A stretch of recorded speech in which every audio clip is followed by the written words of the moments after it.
크리스찬 성경적 재정 관리 배우는 시간이죠. 하나님의 경제, 하나님의 원칙입니다. 오늘도 크라운 재정사역본부의 대표를 맡고 계신 신희철 박사님 모셨습니다. 안녕하세요. 반갑습니다. 안녕하세요. 네, 반갑습니다. 새해 복 많이 받으십시오. 감사합니다. 새해 복 많이 누리십시오. 네, 지난주 새해 첫날 네. 함께 했었는데요. 이 새해 복 많이 누리십시오. 새해 복 많이 받으세요. 이 말은 아직 1월까지는 언제 해도 아깝지 않은 말인 것 같아요. 그렇습니다. 서로 축복해 주는 것이기 때문에 네. 너무 필요한 말이기도 하죠.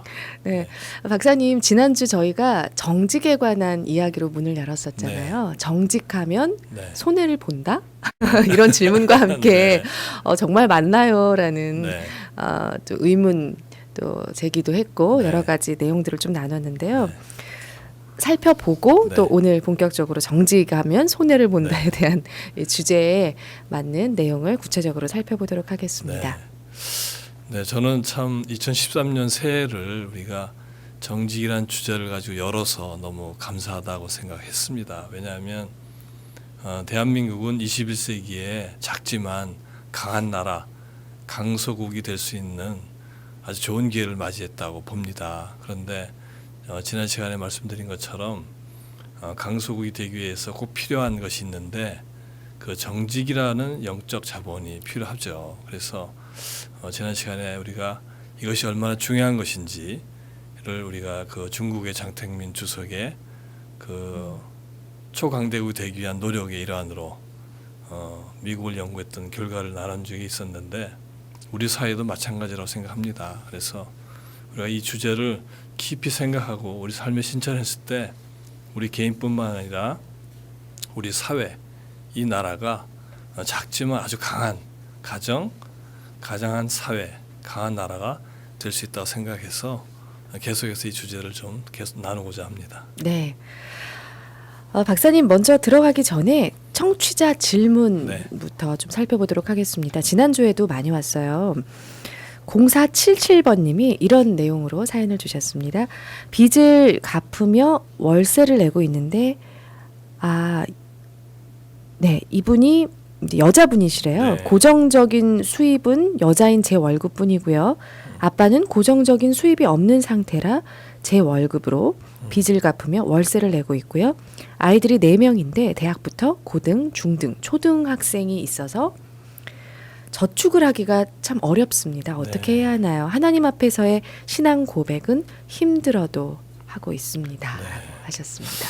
네, 참 이런 경우는 이제 자매님 혼자의 수입으로 모든 이제 가정 경제를 운영하시고 계시는 것 같은데 또 거기다 어려우실 것 학생들이 같아요. 4명이니까 굉장히 힘드실 것 같아요. 그래서 네. 또 거기다 빚이 있으시니까 정말 빠듯하게 네, 정말 삶을 하고 계실 빠듯하게 것 같습니다. 하고 계셔서 이 경우에는 참 저축을 이렇게 하십시오라고 말씀드리기가 어려운데요. 저축이라는 것은 일단은 이 상태에서는 빚을 갚고 난 다음에 하셔야 된다고 생각이 됩니다. 네. 그래서 최초에 말씀드린 것처럼 그 최소한의 그 생활비 예를 들면은 100만 원이라든가 한 달 생활비 정도를 만약에 저축할 수 있는 여력이 계시다면 그 정도까지 비상 자금으로 저축하시고 나머지는 다 빚을 갚는데 사용하시면서 운영하시는 게 맞겠다는 생각이 듭니다. 네, 힘내시고요. 계속해서 꾸준히 그렇게 지금 하시는 것처럼 네. 예, 빚을 갚아 나가시면서 성실하게 네. 잘 수입들을 관리를 잘 네. 하신다면 앞으로 또 좋은 일이 있지 않을까 네. 기대를 해보면서요. 힘내시기 바랍니다. 5494번님, 저도 11조에 대해서 확실히 좀 알고 싶어요. 월급에서 전체의 11조를 해야 하는지, 주일 헌금까지인가요? 라고 하셨는데, 아마 이 내용이, 그러니까 주일에 여러 또 다른 종류의 헌금들을 드리게 네. 되잖아요. 네, 그렇죠. 감사 헌금도 네. 있고요, 뭐 네. 작정 헌금, 네. 네. 뭐 여러 가지들이 있는데 네. 그 부분을 11조에 포함을 해야 하는 건가요? 네. 라는 의미인 것 네, 같아요. 그러신 것 같죠. 근데 이 11조와 헌금은 구분이 되셔야 됩니다. 그래서 네. 11조는 하나님에 대한 신앙의 고백으로서 우리가 구분해서 드리는 것이고, 그래서 이것은 10분의 1은 예외가 없는 것이고, 그 외에 이제 주일 헌금을 포함한 여러 가지 헌금에 대해서는 개인의 상황에 따라서 개인이 작정해서 네.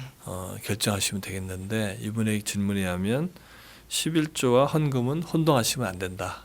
이건 다른 것이다라는 것이 답이 되겠습니다. 네. 지혜롭게 잘 해 나가시기를 바랄게요.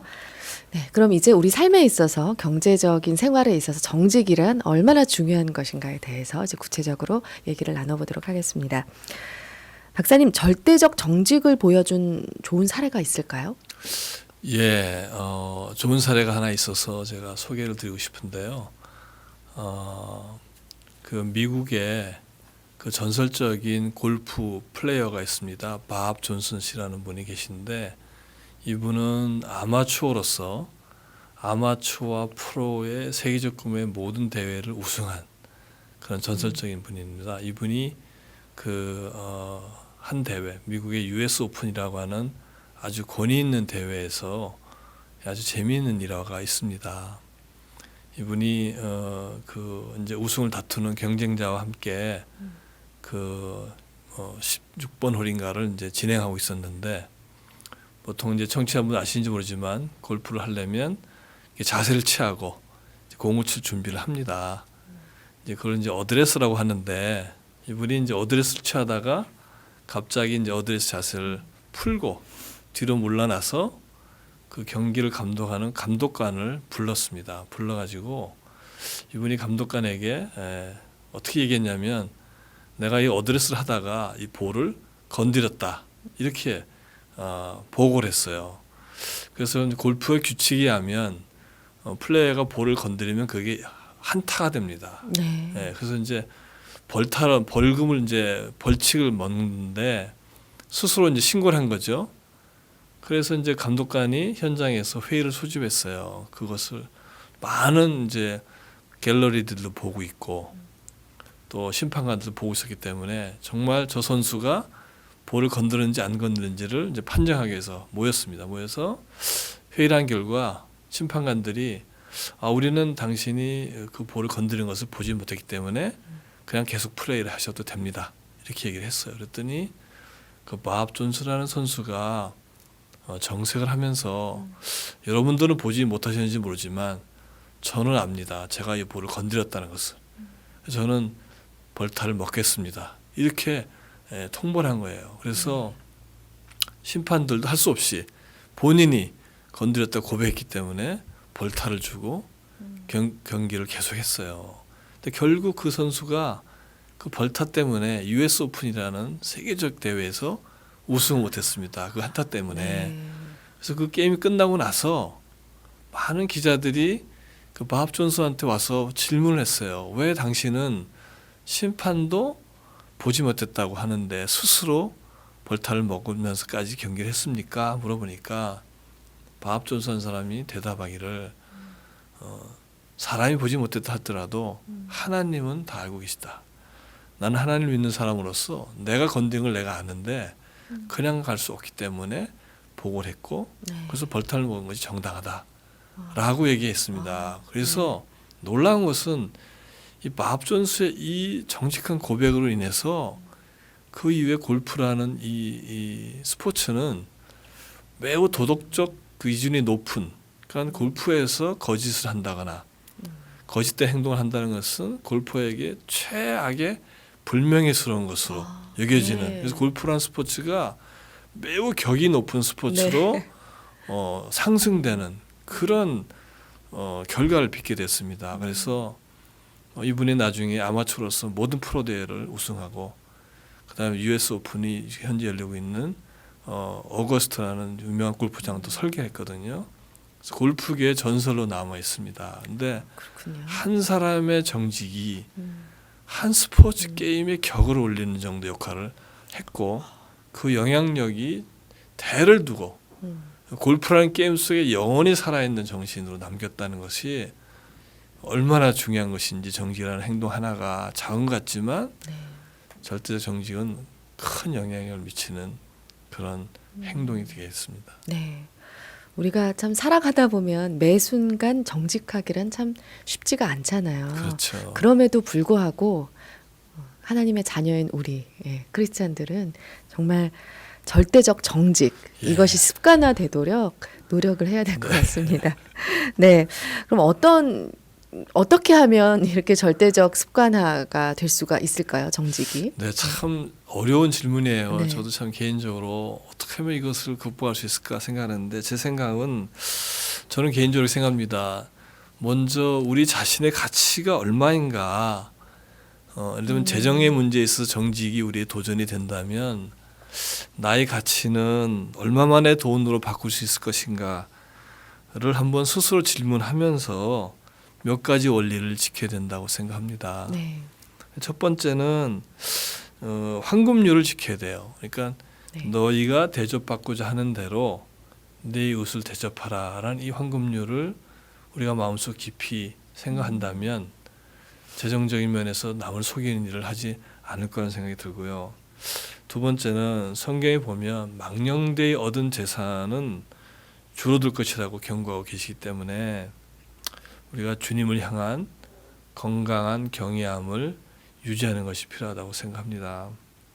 또 세 번째는 가능하다면 우리 주변에 부정직한 사람을 피해야 된다고 생각합니다. 왜냐하면 부정직한 사람들은 주위 사람들에게 나쁜 영향력을 끼치기 때문이죠. 네. 마지막으로는 후히 주는 연습을 하는 것이 필요할 것 같아요. 남에게 베풀면 그리스도와 가까워지고 우리가 재정적으로 남의 것을 훔치고 싶은 유혹을 피할 수 있는 면역성을 제공하기 때문에 우리가 평소에 남에게 관대하게 주는 훈련을 하는 것이 필요하다고 봅니다. 네. 이런 원리들을 잘 지켜나가서 정직한 습관이 길러진다면 네. 어떤 유익이 있을까요? 네, 성경에 보면은 한 4가지의 축복을 우리에게 약속하고 계시는데요. 우리가 이렇게 절대적 정직을 습관화해서 실행한다면 첫 번째는 주님과 더욱 친밀한 관계를 가질 수 있기 때문에 주님과의 관계 축복을 얻을 수 있게 되고요. 그런 삶을 통해서 다른 사람들에게 기쁨이 되는 삶을 살 수 있기 때문에 삶의 축복을 저희들이 얻을 수 있고요. 그 다음에 자녀들이 복을 누리는 가정의 축복을 누릴 수가 있고요. 네. 그 다음에 우리의 자산은 보호되고 우리가 필요한 필요가 채워지는 그런 번영의 축복을 우리가 받을 수 있다고 하나님께서 우리에게 말씀하고 계십니다. 네, 그럼 박사님, 부정직한 사람들은 어떤 대가를 치르게 될까요? 부정직하게 되면 먼저는 하나님과의 관계가 멀어지겠죠. 그래서 여호와께 미움을 받는 대상으로 전락하게 될 것 같고요. 그 다음에는 자기 집을 해롭게 하여서 가족이 저주를 받게 되고 결과적으로 가난의 저주와 또 죽음에 이르는 저주에 이르게 된다고 말씀하고 계십니다. 참 부정직의 대가, 약간의 금전적인 정직함을 잃어버리면서 치르는 대가치고는 너무 크다 이렇게 생각이 됩니다. 그래서 이 대가를 생각하시고 재정적인 면에서의 부정직을 멀리하시기를 바랍니다. 네, 가난의 저주, 죽음의 저주 정말 무서운 말입니다. 네, 그 부정직의 대표적인 사례하면은 뇌물이 아닐까 싶은데요. 그렇죠. 어떻게 보십니까? 네. 뇌물은 법으로 네. 뇌물을 주고받는 것은 법으로 엄격히 규제되어 있죠. 우리나라에서도. 네.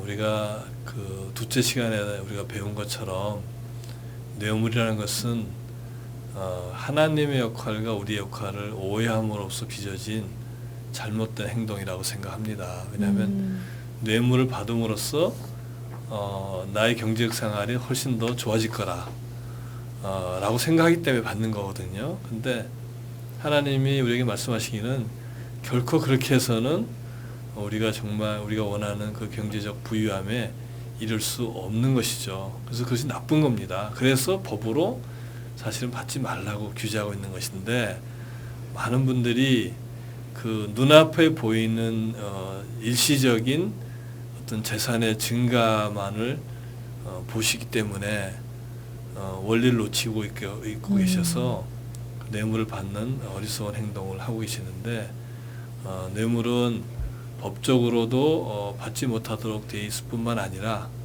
그 이전에 그 뇌물을 받는 행위 자체로 인해서 하나님의 역할을 하시지 못하도록 제한하는 것이기 때문에 우리가 하나님이 약속한 축복을 받는 길을 스스로 막는 행동이 되는 겁니다. 그런 면에서는 2013년도 우리 모든 청취자분들은 어떠한 경우에도 뇌물은 받지 않는다 라고 결정하시고 출발하신다면 이제 하나님의 역할을 시작하실 것으로 생각합니다. 네. 뇌물을 받지 않는다뿐만 아니라 또 뇌물을 주지 않는다. 네. 그렇죠. 이 부분에도 네. 네, 당연히 적용이 되는 것 같습니다. 네. 크리스천 재정적 관리, 성경적으로 배워보는 시간입니다. 하나님의 경제, 하나님의 원칙. 오늘도 함께 했는데요. 여러분 혹시 궁금한 점 있으시면 문자 주시기 바랍니다. 샵 1069번 우물정 버튼 누르시고요. 1069번으로 참여하시면 되고요. 한 통에 50원, 긴 문자는 100원의 정보 이용료 부과됩니다.